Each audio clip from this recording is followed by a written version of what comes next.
20장 십계명. 하나님께서 이 모든 말씀을 하셨다. 나는 너희를 이집트 땅 종살이에서 이끌어낸 하나님 너희 하나님이다. 나 외에 다른 신을 섬기지 마라. 날아다니는 것이나 걸어다니는 것이나 헤엄쳐 다니는 것이나 크기와 모양과 형상이 어떠하든지 신상들을 새겨 만들지 마라. 그것들에게 절하거나 그것들을 섬기지 마라. 나는 하나님 너희 하나님이며 몹시도 질투하는 하나님이다. 나를 미워하는 사람에게는 내가 그들의 죄를 자녀들에게 넘겨줄 뿐 아니라 3, 4대 자손에 이르기까지 그 죄를 벌할 것이다. 그러나 나를 사랑하고 내 계명을 지키는 사람에게는 내가 1000대에 이르기까지 한결같은 성실로 대한다. 하나님 너희 하나님의 이름을 저주하거나 실없이 농담을 하는데 사용하지 마라. 나 하나님은 그 이름을 경건하지 못한 일에 사용하는 것을 참지 않을 것이다. 안식일을 기억하여 거룩하게 지켜라. 6일 동안 일하면서 내 할 일을 다 하여라. 그러나 7째 날은 하나님 너희 하나님의 안식일이다. 그날에는 아무 일도 하지 마라. 너희와 너희 아들, 딸, 너희 남종과 여종, 너희 집짐승, 심지어 너희 마을을 방문한 손님도 일을 해서는 안 된다. 하나님이 6일 동안 하늘과 땅과 바다와 그 안에 있는 모든 것을 만들고 7째 날에 쉬었기 때문이다. 그러므로 하나님이 안식일을 복되게 하고 그날을 구별하여 거룩한 날로 삼은 것이다. 너희 부모를 공경하라. 그러면 하나님 너희 하나님이 너희에게 주는 땅에서 오래도록 살 것이다. 살인하지 마라. 간음하지 마라. 도둑질하지 마라. 너희 이웃에 대해 거짓말하지 마라. 너희 이웃의 집이나 그 안에 남종이나 여종, 소나 나귀를 탐내지 마라. 너희 이웃의 소유는 무엇이든 너희 마음에 두지 마라.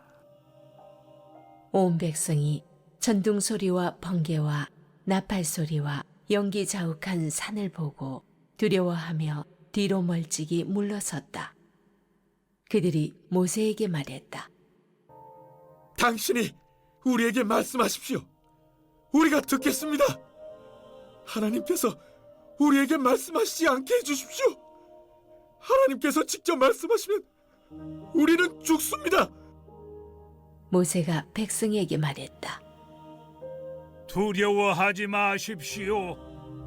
하나님께서 오신 것은 여러분을 시험하고 여러분 안에 깊은 경외심을 심어주어 여러분이 죄짓지 않게 하시려는 것입니다. 모세가 하나님이 계신 짙은 구름 쪽으로 가까이 나아가는 동안 백성은 멀리 떨어져 서 있었다. 하나님께서 모세에게 말씀하셨다. 너는 이 메시지를 이스라엘 백성에게 전하여라. 내가 하늘에서부터 너희와 이야기하는 것을 너희는 직접 경험했다. 너희는 은이나 금으로 신상들을 만들어서 내 옆에 두지 마라. 너희는 나를 위해 흙으로 제단을 만들고 그 위에 너희의 양과 소를 번제물과 화목 제물로 바쳐라. 내가 내 이름을 존귀하게 여겨 예비하도록 한 곳이면 어디든지 함께 있어 너희에게 복을 주겠다. 너희가 나를 위해 돌로 제단을 만들려거든 다듬은 돌을 쓰지 마라. 돌에 청을 대는 것은 제단을 더럽히는 짓이다. 계단을 이용해 내 제단에 오르지 마라. 그러면 너희 벌거벗은 몸이 드러나기 때문이다. 십계명 전제 부분 잘 보셔야 됩니다. 기독교에서 놓치고 있는 부분이고요. 하나님을 향한 태도, 이웃을 향한 태도로 대별되지요. 금지 조항이 있습니다. 직접 대면, 형상 만드는 것, 가공된 돌담 만드는 것, 계단 만드는 것 안 됩니다.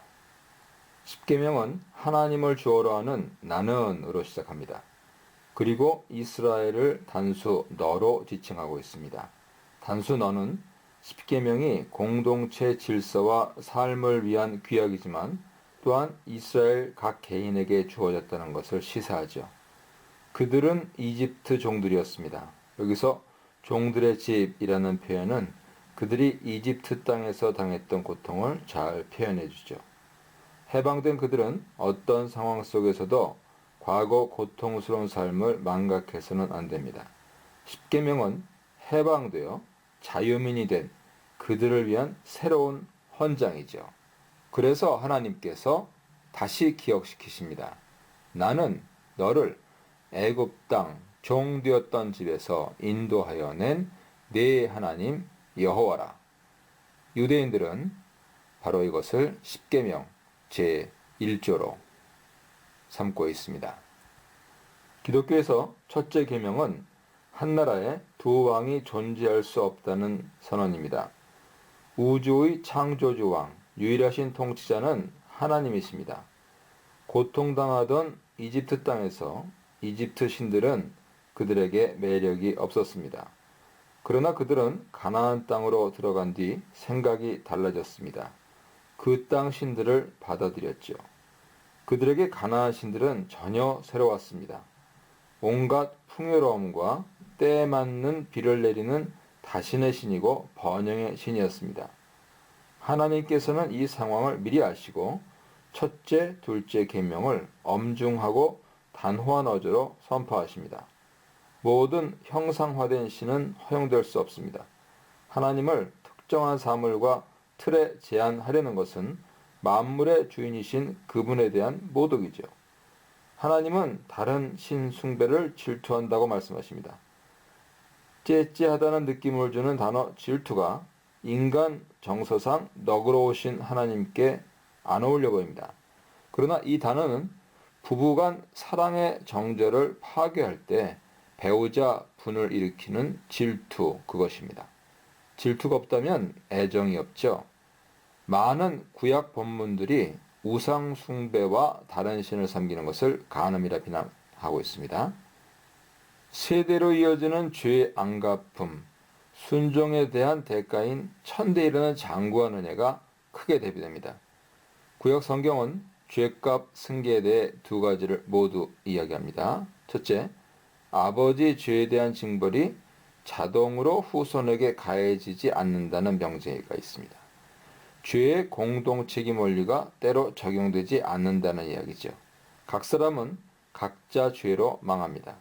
아들이 아버지를 이어 징벌받는 이유는 자신들도 아버지와 동일한 길을 걷기 때문입니다. 그것을 신명기 24장 16절이 분명하게 말씀하고요. 예레미야 31장 29절 이하, 에스겔 18장 1절 이하가 재차 확인해 줍니다.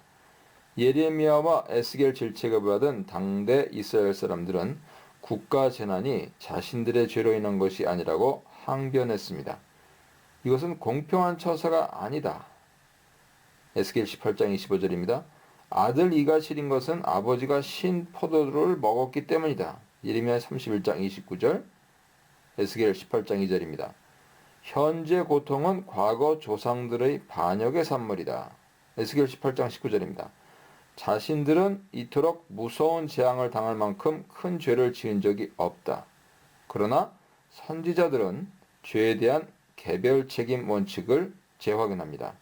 신 포도를 먹는 자마다 그의 이가 신 것 같이 누구나 자기 죄악으로 말미암아 죽으리라. 예레미야 31장 30절입니다.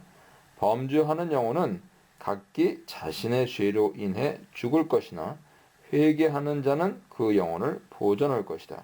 에스겔 18장 20절 이하입니다. 실제로 아버지 길을 거부하고 바른 길을 걷던 사람들이 많았습니다. 아버지 아하스의 길을 떠난 히스기야, 아몬의 아들 요시야, 반대로 신실한 아버지를 본받지 않고 패역한 길을 간 아들들은 훨씬 더 많았습니다. 그럼에도 죄의 공동 책임 원리는 구약 사상 저변에 깔려 있습니다. 이 원리는 세대 간에도 적용되어서 후손들은 자신들의 조상 죄를 고백해야 할 책임이 있습니다. 레위기 26장 40절 보세요. 그리고 당대 범죄에 대해 이스라엘은 항상 공동 책임의 짐을 졌습니다. 하지만 공동 책임이라고 해서 결코 자신들은 무고하다는 이야기는 아닙니다. 그들도 당대 범죄에 직간접적으로 연루되어 있거나 최소한 방관자였죠. 또한 그들은 조상들의 추악한 관행을 분별 없이 따르고 있었고 제도적으로 부패한 사회 속에서 무의식 중에 집단 범죄를 저지르며 살고 있었습니다. 여기에는 어린아이라고 해서 제외될 수 없었죠. 인간의 눈에는 가혹해 보일 수 있지만 죄의 독성은 모든 세대와 계층에 스며들어 있고 대를 이어간다는 것이 성경 가르침입니다. 부패한 연못은 물고기를 각각 무력화시키죠. 결국 물고기 전체가 같은 운명에 처해지는 것과 같은 원리입니다. 7절이 경고하는 대로 하나님 이름이 함부로 사용되어서는 안 됩니다. 이름을 들어올리다 말을 할 때 특별히 맹세, 예언, 기도에서 여호와의 이름을 입술에 갖다 붙이는 행위를 말하는데요. 그런 행위를 헛되이 해서는 안 됩니다. 이것은 하나님 이름을 특히 맹세와 서약에서 경솔히 그리고 거짓되게 사용하는 것을 금하고 있습니다. 안식일 준수 계명은 기억하고 지키라 하는 이중적인 준수 명령으로 강조되고 있습니다. 현재 10계명은 그날 노동을 금하고 쉬라는 명령을 창조에 연결시킵니다. 하나님께서 6일 창조 후 7일째 쉬셨으니 사람도 이 규칙을 준수해야 합니다. 그런데 신명기 5장 10계명은 안식일 계명에서 차이를 보이죠. 그것은 안식일 준수를 출애굽 구원 사건에 결부시킵니다. 양자가 모순이 아닙니다. 신명기는 하나님 창조 사역을 토대로 안식일 정신을 그분의 구원 사역으로 더 확대한 것이죠. 안식일에는 하나님 창조를 기억하고 이스라엘 구원을 기억해야 하는 것입니다. 2세들은 더구나 그렇습니다. 사람에 대한 6가지 계명 중에 위의 3가지는 사형에 해당하는 중대한 범죄였습니다. 먼저 부모를 공경하라. 히브리어 키베트인데요. 원뜻은 무겁게 하답니다. 이것은 출애굽기 21장 17절 부모를 저주하는 자를 죽일지니라 하는 명령에 나오는 저주하다와 대조됩니다. 저주하다의 히브리어 칼날의 원뜻은 가볍게 여기답니다. 이 두 동사는 효도와 불효에 대한 매우 적절한 히브리식 표현인 것이죠. 무겁게 하다, 가볍게 여기다. 살인에 사용된 동사 짜라흐는 고의적, 비고의적 살인 모두에 사용 가능하지만 대부분 영어 번역이 잘 돼 있는 것처럼 면책 가능했던 과실치사가 아닌 모살에 해당합니다. murder죠. 또한 간음죄는 결혼한 사람에게만 해당합니다. 즉 배우자의 부정을 금하는 것이죠. 그러나 이 계명에는 당연히 여러 금지된 성관계, 강간, 동성애, 창녀관계, 처녀관계, 근친상간이 전제되어 있다고 봐야 합니다. 마지막 계명은 도둑질, 거짓말, 그리고 탐욕 금지인데 마지막 탐욕은 약간 난해한 문제를 내포합니다. 이것은 어떤 행동에 대한 금지가 아니라 내적인 잘못된 생각을 금지합니다. 그렇다면 이 내적 생각을 어떻게 통제하고 처벌할 수 있을까요? 분명 히브리식 사고에서 생각은 반드시 행동으로 이어지기 때문입니다. 창세기 2장 3장에서 탐욕은 실천으로 옮겨졌습니다. 70인경에서 탐내지 말라를 우크 에피투메세이로 번역을 했는데요. 이 동사에서 나온 명사 에피투미아, 욕심이란 뜻이죠. 그것을 사용하면서 야고보는 욕심이 죄를 잉태한다 경고하고 있습니다. 야고보 1장 15절입니다. 이것은 마음의 생각이 실천으로 이어진다 하는 사실을 확인해 줍니다. 18절로 21절인데요. 피조물이 하나님 존전에 서는 것은 두려운 일이죠. 원수들 앞에서 하나님 영광을 거듭 드러내신 것, 예를 들어서 애굽 10가지 재앙, 홍해도와 그것을 목격한 이스라엘 백성은 이제 시내산 아래에서 하나님 임재와 현현이 얼마나 두려운 것인지 친히 경험했습니다. 산 정상과 그들이 서 있던 장소는 물리적으로 꽤 거리가 멀었음에도 백성들은 시내산 위에 하나님 앞에서 공포심이 극에 달했습니다. 지축을 흔든 하나님 강림은 나무가 흔들리고 땅이 요동치게 했죠. 마찬가지로 한낱 피조물에 불과한 인간 또한 그분의 임재 앞에서 다리가 떨리며 오금이 저립니다. 두려움에 사로잡힌 그들은 모세 중재를 간곡히 요청합니다. 간청을 담은 히브리어 문장 뉘앙스는 매우 애절하게 들립니다. 당신이 우리에게 말씀하소서. 우리가 들으리이다. 하나님이 우리에게 말씀하시지 말게 하소서. 우리가 죽을까 하나이다. 그러나 동시에 우리가 들으리이다 에서는 말씀을 반드시 듣겠다는 결연한 의지가 엿보입니다. 여기서 말씀 대행자인 모세가 부각되고 있죠.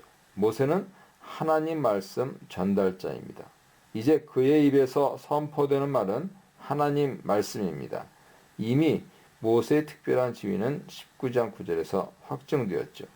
하나님께서 모세를 빽빽한 구름 속으로 불러서 그와 특별한 독대를 하신 이유는 백성들로 하여금 그의 말을 듣게 하고 나아가 그를 믿게 하기 위함이었습니다. 여기서 모세는 예수 그리스도의 그림자고 모형힘이 드러나죠. 모세와 같이 그리스도는 하나님의 아들이고 말씀 자체이고 하나님 말씀 대언자입니다. 백성들은 이제 새로운 모세이신 그리스도의 말을 들어야 하고 그를 믿어야 합니다. 모세는 그들을 안심시키면서 하나님께서 왜 그들에게 강림하셨는지 이유를 설명합니다. 그들을 시험하기 위해 오신 것이고 그분을 두려워하여서 경외하여서 죄를 범하지 않도록 하기 위함이라는 것이죠. 이 시험은 어떤 것을 말합니까?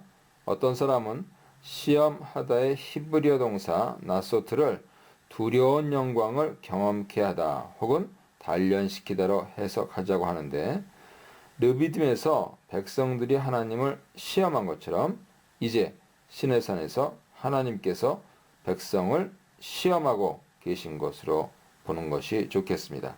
백성들은 불평을 터뜨리며 하나님 보호와 약속을 시험한 반면 지금 하나님께서는 장엄한 현영과 능력을 보여주시면서 그들의 순종, 약속을 시험하고 계십니다. 그분의 장엄한 임재와 경고 앞에 어떤 반응을 보였습니까? 그들은 경계선을 지키고 두려워하면서 모세를 통해서 응답합니다. 우리에게 말씀하소서. 우리가 들으리이다. 앞서 말한 대로 두려움은 두 가지 의미를 담고 있습니다. 공포심 그리고 경외심이죠. 두려움에는 감정적 측면, 의지적 측면을 구분할 수 있는데요. 백성들은 감정적 두려움은 버리고 의지적 두려움을 가져야 합니다. 초자연적 현상 앞에서 두려워한 것이 자동적인 감정적 공포심이었다면 순종의 결단을 하게 하는 것은 의지적 경외심이죠. 하나님을 두려워한다는 것은 단순히 벌벌 떠는 것이 아닙니다. 그저 공포에 사로잡혀서 아무것도 하지 않는 것이 아닙니다. 그것은 그분의 계명을 지키는 것으로 나타나야 합니다. 따라서 진정한 여호와 경외는 계명 준수로 이어집니다. 우리는 하나님 앞에 서는 것 자체를 두려워할 것이 아니라 말씀대로 살지 못하는 것을 진정 두려워해야 하지요. 이런 의미에서 21세기 기독교 최대의 적은 무신론이 아니고 자기 감정, 감상에 빠져서 행하는 엔터테인먼트만 좋아하는 크리스천들의 센치멘탈리즘입니다. 조심하십시오. 언약의 책 출애굽기 20장 22절부터 23장 33절 사이인데요. 그 언약의 책이 서술되기 시작합니다. 이것은 십계명과 더불어서 언약 백성에게 최초로 주어진 율법들이죠. 언약서는 십계명의 1, 2계명으로 시작합니다. 그 내용들이 십계명의 확장 율법과 계명들인 것을 암시하죠. 한편 은금으로 제작한 신상들이 금지되고 있는데 분명히 나중에 나오는 황금 송아지 제작을 예견하고 있습니다. 24절부터 제단과 관련해 몇 가지 문제가 제기됩니다. 우선 성막, 성전 제단이 아닌 이 제단의 정체는 무엇인가? 구약은 여러 곳에서 합법적인 제단들의 존재 가능성을 암시하고 있습니다. 바로 오늘 본문과 레위기 26장 31절, 신명기 27장 5절 이하를 보세요. 분명 토단과 돌단은 조각목과 노수로 제작한 성막, 성전 제단을 가리키고 있지 않습니다. 한편 제단 형태와 관련하여 어떤 사람은 토단, 돌단이 별개라고 말하지만 어떤 사람은 토단에 돌이 섞인 형태라고 말합니다. 신명기 27장 5절 이하에는 돌단만 나오고 토단에 대해서는 나오지 않습니다. 그러나 출애굽기 토단 돌단과 신명기 돌단은 차이점이 있다고 봐야죠.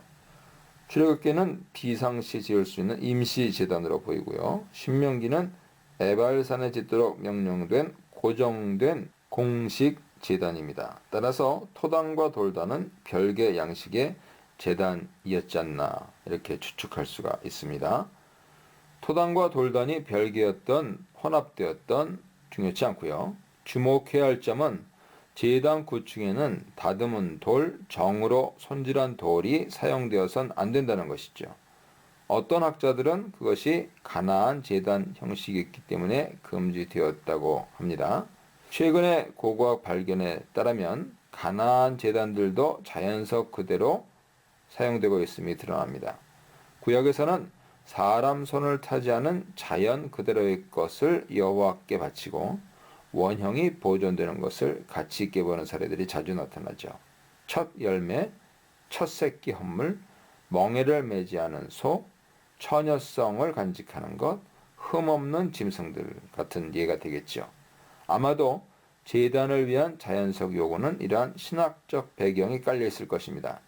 화려했던 성막, 성전과 달리 토단, 돌단은 매우 단순, 간소했습니다. 그럼에도 불구하고 하나님께서는 그곳에 임재하셔서 복을 주신다고 약속하셨습니다. 하나님 임재를 위해서는 화려하고 장엄한 제단과 초라해 보이는 제단의 차별이 존재하지 않았습니다. 층계로 제단에 오르지 말라는 명령에는 층계 구축을 금지하시는 것이 암시되어 있죠. 출애굽기 20장 26절은 성막 제단 규정에서 층계로 내 제단에 오르지 말라 명령하십니다. 그러나 성막 성전에 설치된 제단을 오를 때에는 제사장들이 속옷을 입어야 한다는 규정이 나타납니다. 출애굽기 28장 42절, 예레미야 6장 10절 보세요.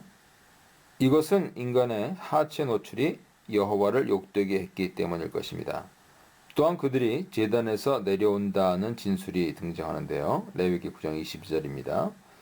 제단에 계단이 아닌 경사로가 마련되어 있었음이 분명합니다.